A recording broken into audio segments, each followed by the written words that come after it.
Hello ಎಲ್ರಿಗೂ. ಎಲ್ಲರೂ ಹೇಗಿದ್ದೀರಾ? ಎಲ್ಲರೂ ಚೆನ್ನಾಗಿದ್ದೀರಾ ಅನ್ಕೋತೀನಿ. ನಾನು ಚೆನ್ನಾಗಿದ್ದೀನಿ. ಬನ್ನಿ ಇವತ್ತಿನ ವ್ಲಾಗ್ನ ಸ್ಟಾರ್ಟ್ ಮಾಡೋಣ. ಮಂಗಳವಾರದ ದಿನದ ವ್ಲಾಗು. ಇವತ್ತು ಬ್ರೇಕ್ಫಾಸ್ಟಿಗೆ ಪೊಂಗಲ್ ಮಾಡ್ತಾಯಿದ್ದೆ. ಅದಿನ್ನೂ ರೆಡಿ ಆಗ್ತಾಯಿತ್ತು. ಟೈಮ್ ಇತ್ತು ಅಂದ್ಬಿಟ್ಟು ಬಟ್ಟೆಗಳೆಲ್ಲ ನೆನ್ನೆನೇ ಒಣಗಾಕಿದ್ದಿದ್ದು. ನೈಟ್ ಎತ್ಕೊಳ್ಳೋಕ್ಕಾಗಿರಲಿಲ್ಲ. ಅಂದರೆ ಸ್ವಲ್ಪ ಮೆತ್ತಗಾದಂಗೆ ಅನಿಸುತ್ತಲ್ಲ ಬಿಸಿಲು ಹೋದ್ಮೇಲೆ ಎತ್ಕೊಂಡ್ರೆ ಅಂದ್ಬಿಟ್ಟು ನಾನು ಬೆಳಗ್ಗೆ ಬಿಸಿಲು ಬರಲಿ ಆಮೇಲೆ ಎತ್ಕೊಳ್ಳೋಣ ಅಂದ್ಬಿಟ್ಟು ಇವಾಗ ಎತ್ಕೊತಾ ಇದ್ದೀನಿ.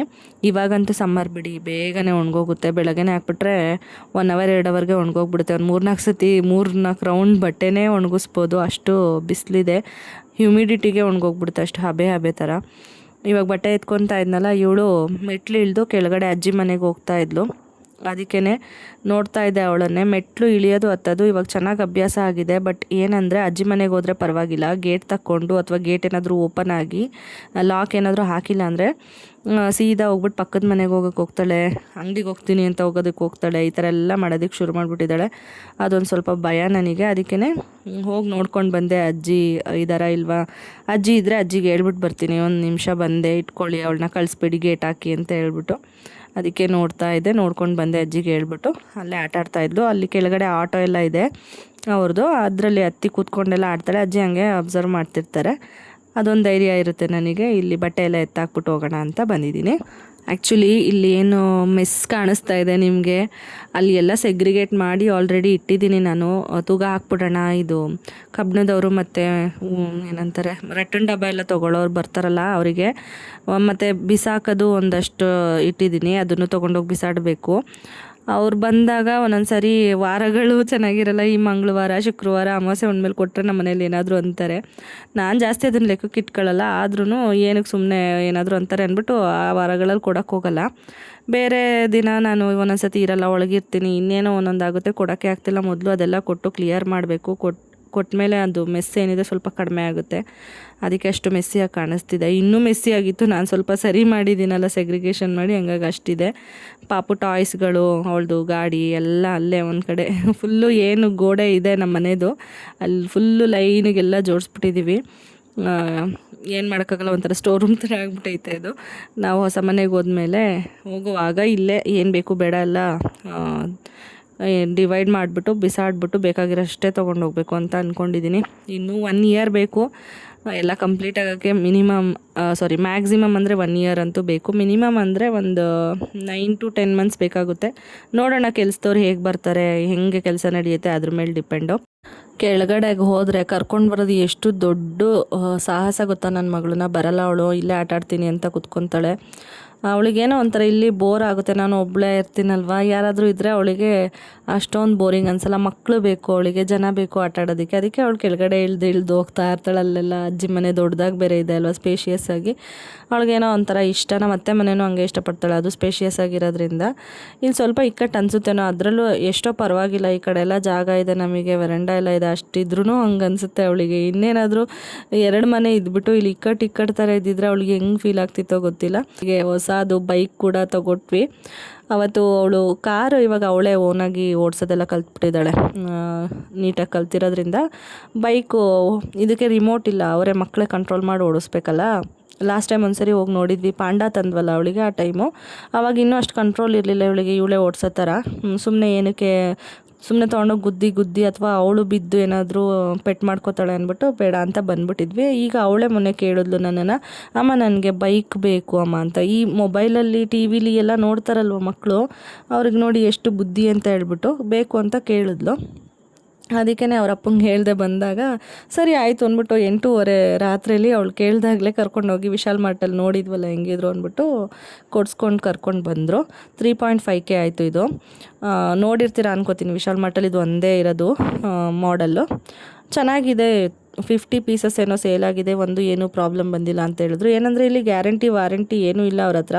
ಒಂದು ಕಸ್ಟಮರ್ ಕೇರ್ ನಂಬರ್ ಇತ್ತು, ಅವರು ಏನು ಬಾಕ್ಸ್ ಕೊಟ್ಟಿದ್ದಾರೆ ಅದರಲ್ಲಿ, ಅದಕ್ಕೇನೋ ಕಾಲ್ ಮಾಡಿ ನಮ್ಮ ಮನೆಯವ್ರು ವಿಚಾರಿಸ್ಕೊಂಡ್ರು. ಏನಾದರೂ ರಿಪೇರಿ ಆ ಥರ ಎಲ್ಲ ಬಂದರೆ ಒಂದ್ಸತಿ ಬಿಲ್ಲಾಗಿ ಹೊರಗಡೆ ಹೋದ್ಮೇಲೆ ನಮಗೂ ಅದಕ್ಕೂ ಸಂಬಂಧ ಇಲ್ಲ, ವಿಶಾಲ್ ಮಾರ್ಟ್ಗೂ ಅದಕ್ಕೂ. ನೀವೇನಾದರೂ ರಿಪೇರಿ ಬಂದರೆ ಹೊರಗಡೆನೇ ಸರಿ ಮಾಡಿಸ್ಕೋಬೇಕು ಅಂತಂದರು. ಆಮೇಲೆ ಕಸ್ಟಮರ್ ಕೇರ್ಗೆ ಕಾಲ್ ಮಾಡಿದ್ವಲ್ಲ, ಅವ್ರು ಏನು ಹೇಳಿದ್ರು, ನಮ್ಮ ಮನೆಯವರು ಆಮೇಲೆ ಒಪ್ಕೊಂಡ್ರು ತೊಗೊಳೋದಕ್ಕೆ. ಆಮೇಲೆ ಬಿಲ್ ಪೇ ಮಾಡಿಬಿಟ್ಟು ತೊಗೊಂಡು ಬಂದಿದ್ದು.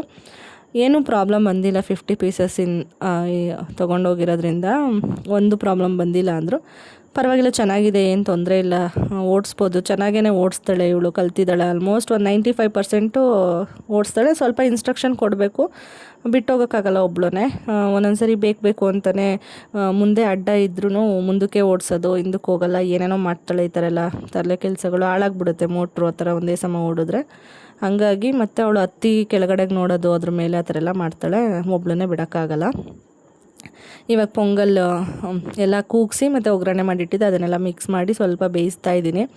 ಅಷ್ಟೊತ್ತಿಗೆ ನೋಡಿ ಇವಳು ಇಲ್ಲಿ ಬಂದು ಏನು ಮಾಡ್ತಿದ್ದಾಳೆ ಅಂತ, ಅವಳೇ ಎಲ್ಲ ಡ್ರಾಯರ್ ತಕ್ಕೊಳ್ಳೋದು, ಅವಳಿಗೆ ಇಷ್ಟ ಬಂದಿದ್ದು ಎತ್ಕೊಳ್ಳೋದು, ಆಟ ಆಡೋದು, ಹಂಗೆ ಮಾಡ್ತಿದ್ದಾಳೆ. ಎಲ್ಲ ಚೆಲ್ತಿದ್ದಾಳೆ, ಬಳೆ ಎಲ್ಲ ಬಾಕ್ಸಿಂದ ತೆಗೆದು. ಸರ ಸಿಕ್ಕಿದ್ರೆ ಸರ ತೆಗೆದು ಕತ್ಗೆ ಹಾಕ್ಕೊತಾಳೆ, ಬಳೆ ಸಿಕ್ಕಿದ್ರೆ ಕೈಗೆಲ್ಲ ಬಳೆ ಹಾಕ್ಕೊತಾಳೆ. ಗಾಜನ ಬಳೆ ಅಲ್ವಾ, ಸ್ವಲ್ಪ ಭಯ ಆಗುತ್ತೆ, ಎಲ್ಲಿ ಹೊಡೆದ್ಬಿಟ್ಟು ಚುಚ್ಕೊಳುತ್ತೋ ಅಂತ ಹೇಳ್ಬಿಟ್ಟು ಭಯ ನಮಗೆ ಮಾತ್ರ. ಅವಳಿಗೆ ಏನು ಭಯ ಇಲ್ಲ. ನಾನು ಹಂಗೂ ಹೇಳ್ತಿರ್ತೀನಿ. ಒಂದು ಸರಿ ಹಿಂಗೇ ಗಾಜು ಬೇಡ ಅಂದರೂ ಎತ್ಕೊಂಡು ಚುಚ್ಕೊಂಬಿಟ್ಟಿದ್ಲು, ಸ್ವಲ್ಪ ಬ್ಲಡ್ ಬರೋ ಥರ ಚಿಕ್ಕದ್ರಲ್ಲಿ. ಅಂದರೆ ಈಗಲೇ ಸ್ವಲ್ಪ ಒಂದು 3-4 ತಿಂಗಳು ಹಿಂದೆ ಅಂತ ಅಂದ್ಕೊಳ್ಳಿ. ಆವಾಗ ಅದನ್ನು ನೆನಪಿಸ್ತೀನಿ, ನೋಡು ಅವತ್ತು ಆಗಿತ್ತು ನೋಡು ನಿನ್ಗೆ ಹಬ್ಬ ಆ ಥರ ಆಗುತ್ತೆ ಅಂದಾಗ ಸುಮ್ಮನೆ ಕೊಟ್ಬಿಡ್ತಾಳೆ, ಇಲ್ಲ ಅಂದರೆ ಕೊಡೋದಿಲ್ಲ ಅವಳು. ಹಂಗೆ ಅವಳಿಗೆಲ್ಲ ನೆನಪಿಸ್ಬೇಕು, ಏನಾದರೂ ಅನುಭವ ಆಗಿರುತ್ತಲ್ವ, ಆವಾಗ ನೆನಪಾಗಿದಾಗ ಕೊಡ್ತಾಳೆ, ಇಲ್ಲ ಅಂದರೆ ಆಟ ಮಾಡ್ತಾಳೆ. ಇವಾಗ ಪೊಂಗಲ್ ಆಗಿತ್ತು ಅಂದ್ಬಿಟ್ಟು ಒಂದು ಸ್ವಲ್ಪ ಮೊಸರು ಹಾಕ್ಕೊಂಡು ಬಂದು ತಿನ್ನಿಸ್ತಾ ಇದ್ದೀನಿ. ಅವಳು ಯೂಶ್ವಲಿ ಏನು ಗೊತ್ತಾ, ಈ ಥರ ಕಲರೆಲ್ಲ ಇದ್ದರೆ ಒಂದು ಚೂರು ಖಾರ ಆಗಿಬಿಟ್ರೆ ತಿನ್ನಲ್ಲ, ಬೇಡ ಅಂತ ಅಂತಾಳೆ. ಬಿಳಿ ಅನ್ನ ಬೇಕಾದರೆ ತಿಂದ್ಬಿಡ್ತಾಳೆ ಅವಳು. ಈ ಥರ ಕಲರ್ ಇದ್ದರೆ ತಿನ್ನಲ್ಲ. ಈ ಪುಳಿಯೋಗರೆ, ಬಾತು, ಬಿಸಿಬೇಳೆ ಬಾತು ಆ ಥರ ಎಲ್ಲ ಇರಬಾರ್ದು. ಶಾವಿಗೆ ಉಪ್ಪಿಟ್ಟು, ಸಿಹಿ ಅವಲಕ್ಕಿ, ಬೆಲ್ಲದನ್ನ, ರೊಟ್ಟಿ, ಚಪಾತಿ, ಈ ಮುದ್ದೆ ಎಲ್ಲ ತಿಂತಾಳೆ. ತರಕಾರಿನೂ ತಿಂತಾಳೆ. ಸಾಂಬಾರಲ್ಲಿ ಇರೋದು ಖಾರ ಇರಬಾರ್ದು, ಅಷ್ಟೇ ತಿನ್ನಿಸ್ಬೇಕು. ಅದು ರೂಢಿ ಮಾಡೋಣ ಅಂದ್ಬಿಟ್ಟು ನಾನು ಮಧ್ಯನೂ ತಿನ್ನಿಸ್ತಾ ಇರ್ತೀನಿ. ಈ ಥರ ಖಾರ ಆದರೂ ಪರವಾಗಿಲ್ಲ ಅಂದ್ಬಿಟ್ಟು. ಖಾರ ಏನು ಜಾಸ್ತಿ ಇರಲ್ಲ, ಅದು ಅವಳಿಗೆ ಹಂಗೆ ಅನಿಸ್ತಾ ಇರುತ್ತೆ. ಕಲರ್ ನೋಡೇ ಒಂದೊಂದ್ಸತಿ ಇನ್ನೂ ಬಾಯಿಗಿಕ್ಕಿಲ್ಲ ಅಂದ್ರೂ ಖಾರ ಬೇಡ ಅಂದ್ಬಿಡ್ತಾಳೆ. ಹಂಗೆ ಒಂದು ಸ್ವಲ್ಪ ತಿಂದಲಷ್ಟೇ, ಜಾಸ್ತಿ ಏನು ತಿನ್ನಲಿಲ್ಲ. ಆಮೇಲೆ ಇವಾಗ ನೋಡಿ ಕೆಳಗಡೆ ಹೋಗ್ತೀನಿ ಅಂದ್ಬಿಟ್ಟು ಚಪ್ಪಲಿ ಹಾಕ್ಕೊಂಡು ಕೆಳಗಡೆ ಅಜ್ಜಿ ಮನೆಗೆ ಹೋಗ್ತೀನಿ ಅಂತ ಹೋಗ್ತಿದ್ಲು. ಆಮೇಲೆ ನಾನು ಏನೇನೋ ಹೇಳ್ದೆ, ಎದುರಿಸಿದ್ದಕ್ಕೆ ತಿರ್ಗಾ ವಾಪಸ್ ನಡ್ಕೊಂಡು ಬರ್ತಾಯಿದ್ದಾಳೆ. ಅಂದರೆ ಪಟಾಕಿ ಹೊಡಿತಾರೆ, ಗುಮ್ಮ ಬರುತ್ತೆ, ತೋಜೋ ಬರುತ್ತೆ ಅಂತ ಏನೇನೋ ಒಂದೊಂದು ಇಟ್ಕೊಂಡಿದ್ದೀನಿ ಅವಳಿಗೆ ಎದುರಿಸೋಕ್ಕೆ. ಅದೆಲ್ಲ ಹೇಳಿದ್ಮೇಲೆ ಸುಮ್ಮನೆ ನಿಧಾನಕ್ಕೆ ಹತ್ಕೊಂಡು ಮೇಲೆ ಬಂದ್ಲು. ಈಗ ಅವಳು ಹಾಕೊಂಡಿರೋದು ಸ್ಲಿಪ್ಪರ್ ಬಂದು ಗುಂಡಮ್ಮಂದು ಸ್ಲಿಪ್ಪರು, ಇಲ್ಲೇ ಕೆಳಗಡೆ ಮನೆ ಆಂಟಿ ಹತ್ರ ಇತ್ತು. ಇವಳಿಗೆ ಆಗುತ್ತೆ ಅಂದ್ಬಿಟ್ಟು ಎತ್ಕೊಂಡು ಬಂದಿದ್ದೆ ಅವಾಗ. ಇವಾಗ ಅದು ಹಳೇದೇ ಆಗಿಬಿಟ್ಟಿದೆ, ತಂದಾಗ ಹೊಸ್ದಂಗಿತ್ತು. ಅವಳು ಒಂದು ಸ್ವಲ್ಪ ದಿನವೇ ಹಾಕೊಂಡಿದ್ದು, ಗುಂಡಮ್ಮ ಇಲ್ಲೇ ಬಿಟ್ಬಿಟ್ಟಿದ್ಲು. ಆಮೇಲೆ ಬೆಳೀತಾ ಅವಳಿಗೂ ಆಗಿರಲಿಲ್ಲ ಅಂದ್ಬಿಟ್ಟು ಹಂಗೆ ಇಟ್ಟಿದ್ರು. ಈಗ ಇವಳಿಗೆ ಯೂಸ್ ಆಗ್ತಿದೆ, ತುಂಬ ದಿನದಿಂದ ಆಗ್ತಿದೆ. ಇವಾಗ ಬಂದಿದ್ದಾಳೆ ಈ ಕಡೆ ಸೈಡಲ್ಲಿ ಪಕ್ಷಿ ಎಲ್ಲ ಓಡಿಸೋದಕ್ಕೆ. ಜುಟ್ಟು ನೋಡಿ, ಒಂದು ಜುಟ್ಟು ಹಾಕಿದ್ದೀನಿ, ಅದು ಹೆಂಗೆ ಮಾಡ್ಕೊಂಡಿದ್ದಾಳೆ, ತುದಿ ಈಗ ಬಂದುಬಿಟ್ಟಿದೆ. ಒಂದು ಜುಟ್ಟು ಹಾಕ್ಬೋದು, 2 ಜುಟ್ಟು ಹಾಕ್ಬೋದು. ಇವಾಗ ಹಾಕ್ತೀನಿ, ತುಂಬ ಟೈಮ್ ಇಲ್ಲ ಅಂದರೆ ಒಂದೇ ಹಾಕ್ತೀನಿ. ಟೈಮ್ ಇದ್ದರೆ, ನನಗೆ ತಾಳ್ಮೆ ತುಂಬ ಇದ್ದರೆ 2 ಜುಟ್ಟು ಹಾಕ್ತೀನಿ. ಯಾಕೆಂದರೆ ನಿಮಗೆ ಗೊತ್ತು, ಹಾಕ್ಸ್ಕೊಳ್ಳಲ್ಲ, ಜುಟ್ಟು ಹಾಕ್ಸ್ಕೊಳ್ಳೋದು ಅಂದರೆ ದೊಡ್ಡ ಯುದ್ಧ ಮಾಡ್ದಂಗೆ, ಆಗಲ್ಲ ಅವಳಿಗೆ ಜುಟ್ಟು ಹಾಕೋದಕ್ಕೆ. ಅದಕ್ಕೆ ಇವಾಗ ಹೆಸರು ಕಾಳು ಸಾಂಬಾರು ಮಾಡೋಣ ಅಂತ ಹೇಳ್ಬಿಟ್ಟು ಕೂಗಿಸಿದೆ ಹೆಸರು ಕಾಳನ್ನೆಲ್ಲ, ಅದನ್ನೆಲ್ಲ ಚೆನ್ನಾಗಿ ಮಸಿದ್ಬಿಟ್ಟು ಇವಾಗ ಒಗ್ಗರಣೆ ಎಲ್ಲ ಮಾಡಬೇಕು. ಸಾಂಬಾರು ನಮ್ಮ ಮಾವ ಅವರು ಕೊಟ್ಟು ಕಳ್ಸೋಣ ಅಂತ, ನಮ್ಮ ಅತ್ತೆ ಇಲ್ವಲ್ಲ, ಬೆಳಗ್ಗೆ ಪೊಂಗಲ್ ಕೊಟ್ಟು ಕಳಿಸಿದೆ. ಇವಾಗ ಸಾಂಬಾರು ಕೊಟ್ಟರೆ ಅವರಿಗೆ ಊಟಕ್ಕಾಗುತ್ತೆ, ಇಲ್ಲ ಅವರು ಡ್ಯೂಟಿಗಾದರೂ ತೊಗೊಂಡೋಗ್ತಾರೆ, ನಾಳೆಗೂ ಆಗುತ್ತೆ ಅಂತ ಹೇಳ್ಬಿಟ್ಟು ಮಾಡ್ತಾಯಿದ್ದೆ. ಪಾಪು ಕೆಳಗೆ ಬಿಟ್ಟರೆ ಇರ್ತಾಯಿಲ್ಲ, ಅಳ್ತಾ ಇದ್ಲು, ಎತ್ಕೋ ಅಂತ ಹೇಳ್ಬಿಟ್ಟು. ಅದಕ್ಕೆ ಸಿಂಕ್ ಒಳಗಡೆ ನಿಲ್ಲಿಸ್ಬಿಟ್ಟಿದ್ದೀನಿ. ಇದೊಂದು ಸ್ವಲ್ಪ ಸಾಂಬಾರು ಮಾಡಿಬಿಡೋಣ ಬೇಗ, ನಮ್ಮ ಮಾವ ಡ್ಯೂಟಿಗೆ ಹೋಗೋ ಅಷ್ಟೊತ್ತಿಗೆ ಅಂತ ಹೇಳ್ಬಿಟ್ಟು ಮಾಡ್ತಾಯಿದ್ನಲ್ಲ, ಅದಕ್ಕೆ ಅಲ್ಲಿ ನಿಲ್ಲಿಸಿದ್ದೀನಿ. ಇಲ್ಲಾಂದರೆ ಅವಳಿಗೆ ಸಮಾಧಾನ ಮಾಡಿ ನಿಧಾನಕ್ಕೆ ಮಾಡ್ಕೋತೀನಿ. ಇವಾಗ ಸ್ವಲ್ಪ ಅರ್ಜೆಂಟ್ ಇದ್ದಾಗ ಏನು ಮಾಡೋಕ್ಕಾಗಲ್ಲ, ಏನಾದರೂ ಈ ಥರ ಟ್ರಿಕ್ಸ್ ಮಾಡಬೇಕು, ಇಲ್ಲ ಮೊಬೈಲ್ ಕೊಡಬೇಕು ಒಂದು ಸ್ವಲ್ಪ, ಇಲ್ಲ ಟಿ ವಿ ಹಾಕ್ಕೊಡ್ಬೇಕು, ಇಲ್ಲ ಈ ಥರ ನಾನು ಎತ್ಕೊಂಡಿರಬೇಕು, ಇಲ್ಲ ಹಿಂಗೆ ನೀರೆಲ್ಲ ಏನಾದರೂ ಕೊಡಬೇಕು. ನಾನು ಜಾಸ್ತಿ ಈ ಥರ ಆಪ್ಷನ್ನೇ ಸೆಲೆಕ್ಟ್ ಮಾಡ್ತೀನಿ, ಮೊಬೈಲು ಟಿ ವಿಗಿಂತ. ತುಂಬ ರೇರಾಗಿ ಅವಳಿಗೆ ನಾನು ಟಿ ವಿ ಅಥವಾ ಮೊಬೈಲ್ನ ಕೊಡ್ತೀನಿ. ನೋಡೋದೇ ಇಲ್ಲ ಅಂತ ಏನಿಲ್ಲ, ಹೇಳಿದ್ದೀನಲ್ವ ಲಾಸ್ಟ್ ವ್ಲಾಗಲ್ಲಿ, ಎಲ್ಲನೂ ನೋಡ್ತಾಳೆ. ಸ್ವಲ್ಪ ಭಯನೂ ಇದೆ ಅವ್ರ ಅಪ್ಪಂದು ಎಲ್ಲ. ಅವರಪ್ಪ ಬಂದರೆ ಎದ್ರುಕೊಂತಾಳೆ, ಮೊಬೈಲ್ ನೋಡ್ತಿದ್ರೆ ಬೈತಾರೆ ಅಂತ ಹೇಳ್ಬಿಟ್ಟು. ಅದು ಭಯ ಯಾರ್ದಾದ್ರೂ ಒಬ್ರದ್ದು ಇರಬೇಕಲ್ವ ಅಂತ ಹೇಳ್ಬಿಟ್ಟು. ಇವಾಗ ಇಲ್ಲಿ ಸುಡುತ್ತೆ, ಮುಟ್ಬಾರ್ದು ಅಂತ ಹೇಳಿ ನಿಲ್ಲಿಸಿದ್ದೆ. ಮುಟ್ಟಲ್ಲ ಅವಳು, ಒಂದು ಸತಿ ಹೇಳ್ಬಿಟ್ರೆ ಅವಳು ಮೈಂಡಲ್ಲಿ ಫಿಕ್ಸ್ ಆಗುತ್ತೆ, ಅದನ್ನು ಮಾಡಲ್ಲ. ಆದ್ರೂ ಸ್ವಲ್ಪ ಭಯ, ನೋಡ್ಕೊತಾ ಇರಬೇಕು. ಅಂದರೆ ಇವಾಗ ಹಬ್ಬ ಆಗುತ್ತೆ, ಮುಟ್ಬೇಡ, ಇಲ್ಲಿ ಬಿಸಿನೀರು ಬರುತ್ತೆ, ಈ ನಲ್ಲಿಲಿ ಬರ್ತಾ ಇರೋದು ಬಿಸಿನೀರು, ಮುಟ್ಬೇಡ ಅಂದರೆ ಸ್ನಾನ ಮಾಡಬೇಕಾದ್ರೆ ಅದನ್ನು ಅಷ್ಟೇ ಮುಟ್ಟಕ್ಕೆ ಹೋಗಲ್ಲ ಅವಳು, ತಣ್ಣೀರಲ್ಲೇ ಆಟ ಆಡ್ಕೊತಾಳೆ. ಆ ಥರ ಬೇಗ ಎಲ್ಲ ಅರ್ಥ ಮಾಡ್ಕೊತಾಳೆ. ಸೀರಿಯಸ್ಲಿ ಹೇಳಬೇಕಂದ್ರೆ ಈಗಿನ ಕಾಲದ ಮಕ್ಕಳೇ ಲಕ್ಕಿ. ಕೆಲವೊಂದು ವಿಷಯದಲ್ಲಿ ಅನ್ಲಕ್ಕಿ ಇದ್ದಾರೆ, ಎಲ್ಲ ವಿಷಯದಲ್ಲೂ ಅಲ್ಲ. ಬಟ್ ಈ ಥರ ಟಾಯ್ಸ್ ಅವ್ರಿಗೇನಾದರೂ ಬೇಕು ಅಂದರೆ ಅದು ಬೇಗ ಸಿಕ್ಬಿಡುತ್ತೆ. ನಮಗೆ ನಾವು ಎಷ್ಟು ಅಳ್ತಿದ್ವಿ, ಹಠ ಮಾಡ್ತಿದ್ವಿ, ಅದಕ್ಕೋಸ್ಕರ ಹೋರಾಟ ನಡೆಸಿ ತೊಗೋತಿದ್ವಿ. ಅದ್ರ ವ್ಯಾಲ್ಯೂ ನಮಗೆ ಗೊತ್ತಾಗ್ತಿತ್ತು. ಇವಾಗ ಏನಂದರೆ ಕೇಳಿದ ತಕ್ಷಣ ಎಲ್ಲ ಸಿಗುತ್ತೆ, ವ್ಯಾಲ್ಯೂ ಅಷ್ಟು ಗೊತ್ತಾಗಲ್ಲ ಮಕ್ಕಳಿಗೆ. ಕಷ್ಟ ತೋರಿಸ್ಬೇಕು ಅಂತಾರಲ್ಲ ಹಂಗೆ.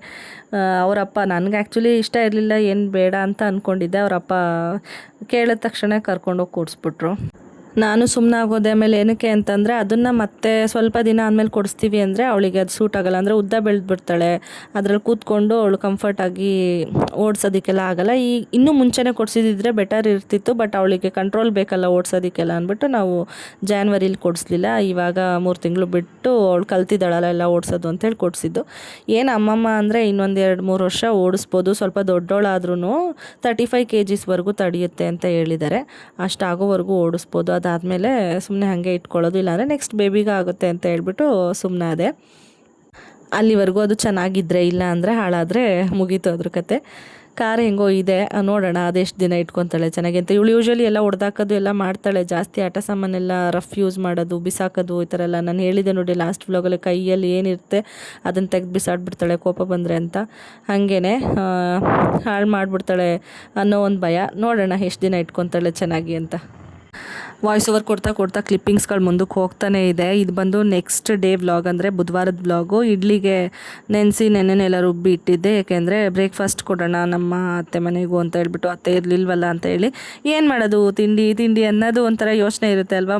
ನಮಗೆ ಮಾಡ್ಕೊತಾ ಇದ್ದೀವಿ ಮನೆಗೆ ಅಂತ ಅಂದಾಗ ಏನು ಅನ್ಸಲ್ಲ, ಏನೋ ಒಂದು ಮಾಡೋಣ ಬಿಡು ಅಂತ ಅನ್ಸುತ್ತೆ. ಏನಾದರೂ ಕೊಡಬೇಕು ಯಾರಿಗಾದರೂ ಹೊರಗಡೆಗೆ ಅಂತ ಅಂದಾಗ ಸ್ವಲ್ಪ ಇಂಟ್ರೆಸ್ಟಿಂದ ಚೆನ್ನಾಗಿ ಮಾಡಿಕೊಡ್ಬೇಕು ಅಂತೆಲ್ಲ ಇರುತ್ತೆ ಅಲ್ವಾ. ಹಂಗೆ ನನಗೂ ಚೆನ್ನಾಗಿರೋದು ಏನು ಮಾಡ್ತೀನಿ ನಾನು, ಚೆನ್ನಾಗಿ ಯಾವುದಾಗುತ್ತೆ ಅಂತ ಹೇಳಿ ಯೋಚನೆ ಮಾಡಿ, ಸರಿ ಇಡ್ಲಿ ಮಾಡಿಬಿಡೋಣ ಅಂತೇಳಿ ಇಡ್ಲಿ ಚಟ್ನಿಗೆಲ್ಲ ಪ್ರಿಪೇರ್ ಮಾಡ್ಕೊಂಡಿದ್ದೆ ಮೈಂಡ್ಸೆಟ್ನ. ಆಮೇಲೆ ಬೆಳಗ್ಗೆ ಎದ್ದು ಚಟ್ನಿಗೆಲ್ಲ ಮಾಡಿಬಿಟ್ಟು ಇಡ್ಲಿ ಬೇಯಿಸ್ಬಿಟ್ಟು ಎದ್ದ ತಕ್ಷಣವೇ ಬೇಗನೆ ನಮ್ಮ ಮಾವಂಗೆ ಕೊಟ್ಟು ಕಳಿಸ್ದೆ. ಅಲ್ಲಿ ಪೇಂಟಿಂಗ್ ವರ್ಕ್ಗೆಲ್ಲ ಬರ್ತಿದ್ದಾರೆ, ಇವಾಗ ಮದುವೆ ಹತ್ರ ಬರ್ತಿರೋದ್ರಿಂದ ಅಲ್ಲೆಲ್ಲ ಆಲ್ಟ್ರೇಷನ್ ಅದು ಇದು ಏನೇನೋ ಮಾಡ್ತಿದ್ದಾರೆ. ಹಾಗಾಗಿ ಅವ್ರ ಕೆಲಸದವ್ರು ಬರೋಕ್ಕೆ ಮುಂಚೆನೇ ತೊಗೊಂಡು ಹೋದ್ರು ನಮ್ಮ ಮಾವ ಬಂದು. ಈಗ ಇವಳು ಇಡ್ಲಿ ತಿನ್ನೋಷ್ಟು ತಿಂದಳು, ಅದಾದಮೇಲೆ ಚೆನ್ನಾಗಿ ಎಲ್ಲ ಅಂಟ್ತಿದ್ದಾಳೆ, ನಾಯಿಗೆ ತಿನ್ನಿಸ್ತಾ ಇದ್ದಾಳೆ. ನಾನು ಇವಾಗ ತಿನ್ನೋಣ ಅಂತ ಹೇಳಿ ಬಂದು ಕೂತ್ಕೊಂಡೆ. ಚೆನ್ನಾಗಾಗಿತ್ತು, ಸಾಫ್ಟಾಗಿ, ಏನಿಲ್ಲ ಜಸ್ಟ್ ನಾನು ಮುಂಚೆ ಎಲ್ಲ ಗಟ್ಟಿಗಾಗ್ಬಿಡ್ತಿತ್ತು, ಇಡ್ಲಿ ಮಾಡೋಕ್ಕೆ ಇಂಟ್ರೆಸ್ಟ್ ಇರ್ತಿಲ್ಲ. ಅಯ್ಯೋ ಗಟ್ಟಿಗಾಗುತ್ತೆ ಬಿಡು ಅಂತ ಹೇಳ್ಬಿಟ್ಟು ನಮ್ಮ ಅತ್ತೆ ಮಾಡೋರೆಲ್ಲ ಅವರೇ ಕೊಟ್ಟು ಕಳಿಸೋರು. ಬಟ್ ಇವಾಗ ನಾನು ಕಲ್ತ್ಕೊಂಡಿದ್ದೀನಿ ಸಾಫ್ಟಾಗಿ ಇಡ್ಲಿ ಮಾಡೋದು. ಏನಿಲ್ಲ, ಮಾಮೂಲಿ ಒಂದು ಸ್ವಲ್ಪ ಅವಲಕ್ಕಿ ಮತ್ತು ಅನ್ನ ಹಾಕಿ ರುಬ್ತೀನಿ. ಉದ್ದಿನಬೇಳೆನೂ ಅಷ್ಟೇ ತುಂಬ ಜಾಸ್ತಿ ಏನು ಹಾಕಲ್ಲ, ಸ್ವಲ್ಪನೇ ಹಾಕ್ತೀನಿ. 3 ಲೋಟ ಅಕ್ಕಿ ಹಾಕಿದರೆ 1 ಲೋಟ ಉದ್ದಿನಬೇಳೆ ಹಾಕ್ತೀನಿ ಅಷ್ಟೇ. ಸೊ ಸಿಂಪಲ್ ಟ್ರಿಕ್, ರೇಷನ್ ಅಕ್ಕಿನೇ ಯೂಸ್ ಮಾಡೋದು. ಚೆನ್ನಾಗಾಗಿತ್ತು.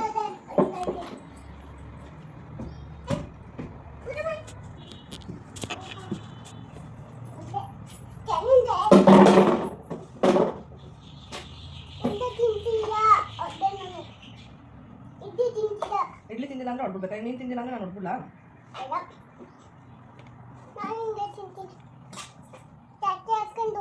ತಿನ್ನು, ಖಾರ ಇಲ್ಲ.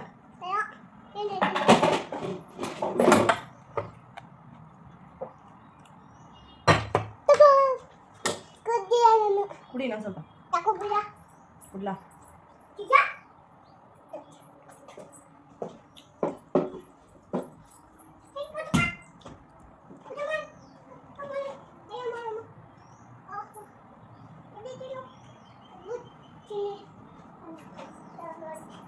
ಅವಳು ಮಾತಾಡೋದು ಕೇಳಿಸ್ಕೊಳ್ಳಿ ನೀವು ಅಂತ ಹೇಳ್ಬಿಟ್ಟು ನಾನು ಹಾಗೇ ಹಾಕ್ತೆ, ಮ್ಯೂಟ್ ಮಾಡಲಿಲ್ಲ. ಸ್ವಲ್ಪ ಫಾಸ್ಟ್ ಫಾರ್ವರ್ಡ್ ಮಾಡಿ ಹಾಕಿದ್ದೀನಿ ಅಷ್ಟೇ. ಅವಳು ನಾಯಿಗೆ ಇಡ್ಲಿ ತಿನ್ಸಿದ್ಲು, ಅದು ತಿಂತಾಯಿಲ್ಲ ಅಂದ್ಬಿಟ್ಟು ಹೊಡಿತಾ ಇದ್ಲು. ಅದಕ್ಕೆ ನಾನು ನೀನು ತಿಂದಿಲ್ಲ ಅಂದರೆ ನಾನು ಹೊಡಿಲ್ಲ ಅಂತೇಳಿ ಕೇಳ್ತಾಯಿದ್ದೆ. ಸೊ ಸುಮ್ಮನೆ ಕಾನ್ವರ್ಸೇಷನ್ ನಡೀತಾ ಇತ್ತು. ಈಗ ಎಷ್ಟೋ ಪರವಾಗಿಲ್ಲ, ನನಗೆ ಊಟ ತಿಂಡಿ ಮಾಡೋಕ್ಕೆ ಬಿಡ್ತಾಳೆ. ಮೊದಲೆಲ್ಲ ಬಂದು ನನ್ನ ತಟ್ಟೆಲಿ ಕಲಸೋದು ಗಿಲ್ಸೋದೆಲ್ಲ ಮಾಡಿಬಿಡೋಳು. ನಾನು ನಿಂತ್ಕೊಂಡು ತಿಂತಿದ್ದೆ, ಅವಳಿಗೆ ತಟ್ಟೆ ಎಟಕ್ಸ್ದೇ ಇರೋ ಥರ ಎಲ್ಲ ಮಾಡಿ. ಕೆಲವೊಂದು ಸರಿ ಅನಿಸ್ಬಿಡುತ್ತೆ ನಮಗೂ ನೆಮ್ಮದಿಯಾಗಿ ಕೂತ್ಕೊಂಡು, ಏನೂ ಬೇಡ ಜೀವನದಲ್ಲಿ, ಊಟ ನೆಮ್ಮದಿಯಾಗಿ ಮಾಡಬೇಕು, ವಾಶ್ರೂಮ್ ಟೈಮು ನಮಗೆ ಪ್ರೈವಸಿ ಬೇಕು, ಆ ಥರ ಅನಿಸ್ಬಿಡುತ್ತೆ. ತಾಯಿದಿರಿಗೆ ಮಕ್ಕಳು ಅಷ್ಟು ಅಟ್ಯಾಚ್ ಆಗಿ ಒಂಥರ ನಮ್ಮ ನೆರಳು ಥರನೇ ಇರ್ತಾರಲ್ವ. ಎಲ್ಲಿಗೆ ಹೋದಾಗ್ಲೂ ಒನ್ ಪಾಯಿಂಟ್ ಆಫ್ ಮೂಮೆಂಟಲ್ಲಿ ಎಂಥವ್ರಿಗಾದರೂ ಅನಿಸ್ಬಿಡುತ್ತೆ ಫ್ರೀಯಾಗಿ ಇರಬೇಕು. ಒಂದು 5 ನಿಮಿಷ ಮಗುವಿಂದ ದೂರದಲ್ಲಿದ್ದು ಪೀಸ್ಫುಲ್ಲಾಗಿ ಮೈಂಡನ್ನ ಇಟ್ಕೋಬೇಕು. ಸೌಂಡ್ ಇರಬಾರ್ದು, ಅಮ್ಮ ಅಥವಾ ಅಳೋದು, ಕಿರಿಕಿರಿ ಮಾಡ್ತಾ ಇರೋದು, ಸೌಂಡಿಂದ ದೂರ ಇರಬೇಕು ಅಂತ ಬ್ರೇಕ್ ತೊಗೋಬೇಕು ಅಂತ ಅನಿಸುತ್ತೆ. ನನಗೂ ಅನಿಸ್ತಾನೆ ಇರುತ್ತೆ. ಯಾಕೆಂದರೆ ಇವಳು ಸ್ವಲ್ಪ ಹೈಪರ್ ಆ್ಯಕ್ಟಿವ್ ಅಂತಲೇ ಹೇಳ್ಬೋದು. ಬೇಗ ಎಲ್ಲ ಕಲ್ತ್ಕೊಳ್ಳೋದು, ಫಾಸ್ಟ್ ಇದ್ದಾಳೆ, ಮಾತುಕತೆ ಒಂದು ಹತ್ರ ಕುತ್ಕೊಳ್ಳಲ್ಲ, ನಿಂತ್ಕೊಳ್ಳಲ್ಲ, ಯಾವಾಗಲೂ ಓಡಾಡ್ತಿರೋದು, ಯಾವಾಗಲೂ ಏನಾದರೂ ಮಾಡ್ತಾ ಇರೋದು, ಆ್ಯಕ್ಟಿವ್ ಆಗೇ ಇರೋದು. ಈ ಥರ ಕೆಲವೊಂದು ಮಕ್ಕಳೇನು ಗೊತ್ತಾ, ನಾನು ಇವಾಗ ನೋಡಿರ್ತೀನಲ್ವ, ಅದ್ರ ಬೇಸಿಸ್ ಮೇಲೆ ಹೇಳೋದು, ಸುಮ್ಮನೆ ಈಗ ನಮ್ಮ ಮಗು ಅಂತ ಹೇಳ್ಬಿಡೋದು ಆ ಥರ ಏನಿಲ್ಲ. ಎಲ್ಲರ ಅವ್ರವ್ರ ಮಕ್ಕಳು ಅವ್ರವ್ರ ತಂದೆ ತಾಯಿಗೆ ಗ್ರೇಟು, ಅವರೇ ಫಸ್ಟ್ ಪ್ರಿಯಾರಿಟಿ ಅಂತ. ಅದು ಯೂಶ್ವಲಿ ಅದು ಎಲ್ರಿಗೂ ಹಾಗೇ ಅಲ್ವಾ. ಬಟ್ ನಾನು ನೋಡಿ ಕಂಪೇರ್ ಮಾಡಿ ನಾನು ಹೇಳ್ತಿರೋದು, ಸುಮ್ಮನೆ ಹಾಗೇ ಹೇಳ್ತಿಲ್ಲ. ಕೆಲವು ಮಕ್ಕಳು ಏನು ಗೊತ್ತಾ, ಒಂದು ಟಾಯ್ ಕೊಟ್ಟರೆ ಅಥವಾ ಏನೂ ಟಾಯ್ಸ್ ಇಲ್ಲದೆ ಇದ್ರೂ ಸೈಲೆಂಟಾಗಿ ಕೂತ್ಕೊಂಡು ಆಟ ಆಡ್ತಿರ್ತಾರೆ. ತುಂಬ ಡಿಸ್ಟರ್ಬ್ ಮಾಡೋದು, ಕಿರಿಕಿರಿ ಮಾಡೋದು ಆ ಥರ ಎಲ್ಲ ಮಾಡಲ್ಲ. ಕೆಲವು ಮಕ್ಕಳು ಮೀಡಿಯಮ್ ಆಗಿರ್ತಾರೆ, ಕೆಲವು ಮಕ್ಕಳು ಹೆದರ್ಸಿದ ತಕ್ಷಣ ಹೆದರ್ಕೊಂಡು ಸುಮ್ಮನಾಗ್ತಾರೆ. ಸೊ ಎಲ್ಲ ವೆರೈಟಿ ಆಫ್ ಕಿಡ್ಸ್ ಇರ್ತಾರೆ. ಇವಳು ಹೆದರ್ಕೊಳ್ಳೋದು ಇಲ್ಲ ಯಾರಿಗೂ, ಅವ್ರ ಅಪ್ಪಂಗೆ ಹೆದರ್ಸಿದ್ರೆ ನಾನೇನಾದರೂ ಹೊಡೆದ್ರೆ ನನಗೆ ವಾಪಸ್ ಹೊಡಿತಾಳೆ. ಸೊ ಹಂಗೆ ಕಂಟ್ರೋಲ್ ಮಾಡೋದು ಕಷ್ಟ ಇದೆ ಆ್ಯಕ್ಚುಲಿ. ಎಲ್ಲರ ಮಕ್ಕಳು ಹಿಂಗೇ ಕಷ್ಟ ಕೊಡ್ತಿರ್ತಾರೆ, ಬಟ್ ಕೆಲವು ಮಕ್ಕಳು ಸ್ವಲ್ಪ ಜಾಸ್ತಿ ಕಷ್ಟ ಕೊಡ್ತಿರ್ತಾರೆ. ಅದು ಆ್ಯಕ್ಚುಲಿ ಗುಡ್ ಮಕ್ಕಳು ಆ ಥರ ಇದ್ದರೆ. ಅವ್ರ ತಾಯಿದಿರಿಗೆ ಸ್ವಲ್ಪ ಕಷ್ಟ. ಮತ್ತೇನಂದರೆ ಈಗ ಮನೆಯಲ್ಲೂ ಅಷ್ಟೇ ಅಂಥ ಮಕ್ಕಳಿರೋವಾಗ ಜಾಸ್ತಿ ಯಾರು ಅವ್ರನ್ನ ಟೇಕ್ ಕೇರ್ ಮಾಡ್ತಿರ್ತಾರಲ್ಲ, ಅವ್ರನ್ನ ಯಾರಾದರೂ ಟೇಕ್ ಕೇರ್ ಮಾಡೋರು ಇರಬೇಕು. ಅದು ಬಿಟ್ಟು ಅವ್ರನ್ನ ಏನಾದರೂ ಸ್ವಲ್ಪ ಡಿಮೋಟಿವೇಟ್ ಮಾಡೋದು, ಸಣ್ಣ ಪುಟ್ಟ ತಪ್ಪು ಕಂಡುಹಿಡಿಯೋದು, ಈ ಥರ ಎಲ್ಲ ಮಾಡ್ತಿದ್ದಾಗ ಅವರಿಗೆ ಅಷ್ಟು ಎಫರ್ಟ್ ಹಾಕಿ ಸ್ಯಾಕ್ರಿಫೈಸ್ ಮಾಡಿ ಎಲ್ಲನೂ ನೋಡ್ಕೋತಾ ಇದ್ರು ಈ ಥರ ಅಂತಾರಲ್ಲ ಅನ್ನೋದೊಂದು ಬೇಜಾರಾಗ್ಬಿಡುತ್ತೆ ಅಷ್ಟೇ. ಅದು ನಾನು ಯಾರಾದರೂ ಈ ಥರ ಮಕ್ಕಳನ್ನ ಇಷ್ಟು ಆ್ಯಕ್ಟಿವ್ ಆಗಿರೋ ಮಕ್ಕಳನ್ನೆಲ್ಲ ನೋಡ್ಕೋತಿರ್ತಾರಲ್ಲ, ಆ ಥರದ್ದು ಯಾರಾದರೂ ನೋಡ್ತಿದ್ರೆ ಆ ತಾಯಿಗೆ ಅಥವಾ ಯಾರು ಜಾಸ್ತಿ ಟೇಕ್ ಕೇರ್ ಮಾಡ್ತಿರ್ತಾರೆ ಅವ್ರನ್ನೂ ಸ್ವಲ್ಪ ಯಾರಾದರೂ ಟೇಕ್ ಕೇರ್ ಮಾಡಿ. ಯಾವಾಗಲೂ ಮಗು ಬಗ್ಗೆನೇ ಇದು ಮಾಡಿದ್ರೆ ಅವಾಗ ಮಗು ನೋಡ್ಕೋತಿರೋರಿಗೆ ಒಂಥರ ಫೀಲ್ ಆಗುತ್ತೆ. ನನಗೂ ಎಷ್ಟೋ ಸರಿ ನಿಜವಾಗ್ಲೂ ಆಗಿದೆ, ಯಾರು ನನ್ನನ್ನೇ ಕೇರ್ ಮಾಡಲ್ವಲ್ಲ, ಯಾವಾಗಲೂ ಮಗುನೇ ಕೇರ್ ಮಾಡ್ತಾರೆ. ನೀನು ಹೇಗಿದೆಯಾ, ನಿನ್ನ ಆರೋಗ್ಯ ಹೆಂಗಿದೆ, ನಿಂಗೇನು ಅನ್ನಿಸ್ತಿದೆ, ಅದು ಯಾರು ಕೇಳೋದೇ ಇಲ್ವಲ್ಲ ಅಂತ ಅನಿಸ್ಬಿಡುತ್ತೆ. ಎಲ್ಲ ಮಗು ಆಗೋವರೆಗೂ ಹೊಟ್ಟೆಲಿರೋವರೆಗೂ ನಮ್ಮನ್ನ ಕೇರ್ ಮಾಡಿದ್ಮೇಲೆ ಮಗು ಒಂದ್ಸತಿ ಈಚೆಗೆ ಬಂದರೆ ಮುಗೀತು. ನಮ್ಮನ್ನ ಯಾರು ಅಷ್ಟೊಂದು ಕೇರ್ ಮಾಡಲ್ಲ, ಜಾಸ್ತಿ ಮಗುನೇ ಕೇರ್ ಮಾಡೋದು. ಅದಕ್ಕೆ ಬಾಣಂತನದಲ್ಲಿ ಎಷ್ಟೋ ಜನಕ್ಕೆ ಡಿಪ್ರೆಷನ್ ಆಗಿಬಿಡೋದು. ಅವಾಗೆಲ್ಲ ಅಷ್ಟೊಂದು ಪ್ರೀತಿ ತೋರಿಸಿ ಎಲ್ಲ ಮಾಡಿರ್ತಾರೆ. ಅದಾದಮೇಲೆ ಎಲ್ಲ ಏನಾದರೂ ಒಂದೊಂದು ಕೊಂಕು ಹೇಳೋದು, ಹಂಗಿರೋ ಹಿಂಗಿರೋ, ಹಂಗೆ ಮಾಡು ಹಿಂಗೆ ಮಾಡು, ಹಿಂಗೆ ನೋಡ್ಕೊ ಹಂಗೆ ನೋಡ್ಕೊ ಆ ಥರ. ಅವ್ರು ಹಿಂಗೆ ಮಾಡ್ತಿದ್ರು, ಇವ್ರು ಹಂಗೆ ಮಾಡ್ತಿದ್ರು, ಮಗುಗೆ ಅವ್ರು ಅಷ್ಟು ಚೆನ್ನಾಗಿ ನೋಡ್ಕೋತಿದ್ರು, ಇವ್ರು ಇಷ್ಟು ಚೆನ್ನಾಗಿ ನೋಡ್ಕೋತಿದ್ರು, ಅವ್ರ ಮಗು ನೋಡಿ ಹೆಂಗಿದೆ, ನೀನು ಹೆಂಗೆ ನೋಡ್ಕೋತಿದ್ದೆ, ಹಿಂಗೆ ಎಲ್ಲ. ಅದು ಅವಾಗಿಂದ ಶುರುವಾಗಿದ್ದು ಮಕ್ಕಳನ್ನ ಬೆಳೆಸಿ ಒಂದಷ್ಟು ದೊಡ್ಡವ್ರು ಮಾಡೋವರೆಗೂ ಹೇಳ್ತಾರೆ. ಅದಾದಮೇಲೆ ಇನ್ನೊಂದು ಥರ ಏನಾದರೂ ಒಂದು ಶುರುವಾಗುತ್ತೆ ತಾಯಿದಿರಿಗೆ. ನಿಜವಾಗ್ಲೂ ನನಗೆ ಪರ್ಸ್ನಲಿ ಅನಿಸಿದ್ದನ್ನ ಹೇಳಿದ್ದೀನಿ. ನಿಮಗೆ ಏನು ಅನ್ನಿಸ್ತು, ಯಾರಿಗಾದ್ರೂ ಈ ಥರ ಫೀಲ್ ಆಗಿದೆಯಾ ಅಂತ ಹೇಳ್ಬಿಟ್ಟು ತಾಯಿದಿರೋ ಕಮೆಂಟ್ ಮಾಡಿ. ಏನಾದರೂ ಒಂದು ಟಾಪಿಕ್ ತೊಗೊಂಡು ಮಾತಾಡ್ತಾ ಹಾಗೆ ಟೈಮ್ ಹೋಗೇ ಬಿಡುತ್ತೆ ನೋಡಿ. ಎಷ್ಟು ಬೇಗ ವ್ಲಾಗ್ ಇನ್ನೇನು ಮುಗಿತಾನೆ ಬರ್ತಿದೆ. ನನ್ನ ಕೆಲಸನೂ ಎಲ್ಲನೂ ಮಾಡ್ಕೊಂಬಿಟ್ಟೆ. ಇಡ್ಲಿಗೆಲ್ಲ ಹಾಕಿಟ್ಟೆ. ನಮ್ಮ ಮನೆಯವರು ಒಂದು 3 ಇಡ್ಲಿ ಇತ್ತು ಬೆಳಗ್ಗೆ ಬೇಯಿಸಿದ್ದು, ಅದನ್ನು ತಿಂದ್ಬಿಟ್ಟು ಸೈಟ್ ಹತ್ರ, ಕನ್ಸ್ಟ್ರಕ್ಷನ್ ಹತ್ರ ಹೋದರು. ಸೈಟ್ ಅಂದು ಈಗ ಅದೇ ಬರುತ್ತೆ. ಈಗ ಆಲ್ರೆಡಿ ಬಿಲ್ಡಿಂಗ್ ಕಟ್ಟಾಗಿದ್ರು ಸೈಟ್ ಅಂತಿರ್ತೀನಿ. ಬಿಲ್ಡಿಂಗ್ ಹತ್ರ ಹೋಗಿದ್ರು. ಬರ್ತೀನಿ ನಾನು ಅಷ್ಟೊತ್ತಿಗೆ, ಇಡ್ಲಿ ಎಲ್ಲ ಬೇಯಿಸು, ಇನ್ನು ಸ್ವಲ್ಪ ತಿನ್ನಬೇಕು ಅಂತ ಹೇಳ್ಬಿಟ್ಟು, ಸರಿ ಇಡ್ಲಿಗೆ ಹಾಕ್ಬಿಟ್ಟು ಆಮೇಲೆ ಕಿಚನ್ ಎಲ್ಲ ಕ್ಲೀನ್ ಮಾಡ್ಕೊಳ್ಳೋಣ ಅಂತೇಳಿ ಎಲ್ಲನೂ ಮಾಡಿಕೊಂಡೆ. ಪಾತ್ರೆ ಎಲ್ಲ ತೊಳೆದು ಎಲ್ಲ ಆಯಿತು. ಇವಾಗ ನೋಡಿ ಸೆಕೆಂಡ್ ಫ್ಲೋರ್ ಏನಿದೆ ಅದು ಪಿಲ್ಲರ್ ರೈಸ್ ಮಾಡಿದ್ದಾರೆ, ಸ್ವಲ್ಪ ಕಟ್ತಾ ಇದ್ದಾರೆ. ಮೇಲೆ ರೂಮ್ಸ್ ಥರ ಕಟ್ಟೋಣ, ಹೆಂಗಿದ್ರು ಟ್ಯಾಂಕ್ ರೂಮ್ ಅದೆಲ್ಲ ಕಟ್ಟಬೇಕಲ್ವ, ಅದಕ್ಕೆ 1-2 ಬ್ಯಾಚುಲರ್ಸ್ ರೂಮ್ ಕಟ್ಟೋಣ ಅಂತ ಪ್ಲ್ಯಾನ್ ಮಾಡ್ಕೊಂಡಿದ್ದೀವಿ. ಇನ್ನು ಮಿಕ್ಕಿದ ಜಾಗಕ್ಕೆ ಹಾಗೆ ಖಾಲಿ ಬಿಡೋಣ, ನೋಡೋಣ ಶೀಟ್ ಹಾಕ್ಸೋದ ಏನು ಅಂತ ಹೇಳಿ. ಇನ್ನೂ ಏನೂ ಡಿಸೈಡ್ ಮಾಡಿಲ್ಲ. ಹಾಗೆ ಇವಾಗ ಸದ್ಯಕ್ಕೆ ಈ ಥರ ನಡೀತಾ ಇದೆ ಕೆಲಸ. ಮನೆಯೆಲ್ಲ ಕಸ ಗುಡಿಸಿ ಕ್ಲೀನ್ ಮಾಡೋಣ ಅಂತ ಹೇಳ್ಬಿಟ್ಟು ಪರ್ಕೆ ಎಲ್ಲ ತೊಗೊಂಡೋಗಿ ಎಲ್ಲ ಇಟ್ಟಿದ್ದೀನಿ. ಹೊರಗಡೆ ಎಲ್ಲ ಗುಡ್ಸೋದಕ್ಕೆಲ್ಲ ರೆಡಿ ಮಾಡ್ಕೊತಾ ಇದ್ದೀನಿ. ಕಾರ್ ಚಾರ್ಜ್ಗೆ ಹಾಕಿದ್ದೆ. ಯಾವಾಗಲೂ ಜಾಸ್ತಿ ಯೂಸ್ ಮಾಡ್ತಾಳೆ, ಇವಾಗಂತೂ ಬೇಗನೆ ಚಾರ್ಜ್ ಖಾಲಿ ಆಗಿಬಿಡುತ್ತೆ. ಬೈಕು ಇನ್ನೂ ಒಂದೇ ಸರಿ ತಂದಾಗಿಂದ ಏನೂ ಚಾರ್ಜ್ ಮಾಡಿಲ್ಲ. ಅವ್ರು ಒಂದು ಸರಿ ಅಲ್ಲಿ ಚಾರ್ಜ್ ಏನು ಮಾಡಿದ್ದಾರೆ ಅದನ್ನೇ ಯೂಸ್ ಮಾಡ್ತಾಯಿದ್ದೀವಿ. ಫುಲ್ ಬ್ಯಾಟ್ರಿ ಡೌನ್ ಆಗೋವರೆಗೂ ಯೂಸ್ ಮಾಡೋಣ ಅಂತ ಹೇಳ್ಬಿಟ್ಟು ಇದು ಅಲ್ಲಿ ಇಲ್ಲಿ ಬಿದ್ದಿರೋ ಟಾಯ್ಸ್ ಅದು ಇದು ಎಲ್ಲ ಎತ್ತಿಟ್ಬಿಟ್ಟು ಇವಾಗೆಲ್ಲ ಕ್ಲೀನ್ ಮಾಡಬೇಕು. ಕಸ ಎಲ್ಲ ಗುಡಿಸಿ ಮನೆಯೆಲ್ಲ ಕ್ಲೀನ್ ಮಾಡಬೇಕು. ಅದು ಸುಮ್ಮನೆ ಹಂಗೆ ಒಂದು ಸರಿ ಶಾಸ್ತ್ರಕ್ಕೆ ಮಾಡೋದು ಮತ್ತೆ ಗಲೀಜಾಗ್ತಾನೆ ಇರುತ್ತೆ, ಕ್ಲೀನ್ ಮಾಡ್ತಾನೆ ಇರಬೇಕು. ಕಡಲೆ ಬೀಜ ಹಂಗೆ ಇಟ್ಬಿಟ್ಟು ಎಲ್ಲ ಹಾಳಾಗಿತ್ತು, ಅದನ್ನೆಲ್ಲ ಸ್ವಲ್ಪ ಬಿಸಿಲಿಗಿಟ್ಟೆ. ಇವಾಗ ಕಸ ಎಲ್ಲ ಗುಡಿಸಿದಾಗಿತ್ತು, ನೆಲ ಒರೆಸೋಣ ಅಂತ ಹೇಳಿ ಬಂದಿದ್ದೀನಿ. ಆ್ಯಂಡ್ ಈ ವ್ಲಾಗ್ನ ಇಲ್ಲಿಗೆ ಎಂಡ್ ಮಾಡ್ತಾಯಿದ್ದೀನಿ. ಇನ್ನೂ ಯಾರು ಸಬ್ಸ್ಕ್ರೈಬ್ ಮಾಡ್ಕೊಂಡಿಲ್ಲ, ಸಬ್ಸ್ಕ್ರೈಬ್ ಮಾಡ್ಕೊಂಡು ಸಪೋರ್ಟ್ ಮಾಡಿ. ಮತ್ತೆ ನೆಕ್ಸ್ಟ್ ವ್ಲಾಗಲ್ಲಿ ಸಿಗ್ತೀನಿ. ಅಲ್ಲಿವರೆಗೂ ಟೇಕ್ ಕೇರ್ ಆ್ಯಂಡ್ ಬಾಯ್.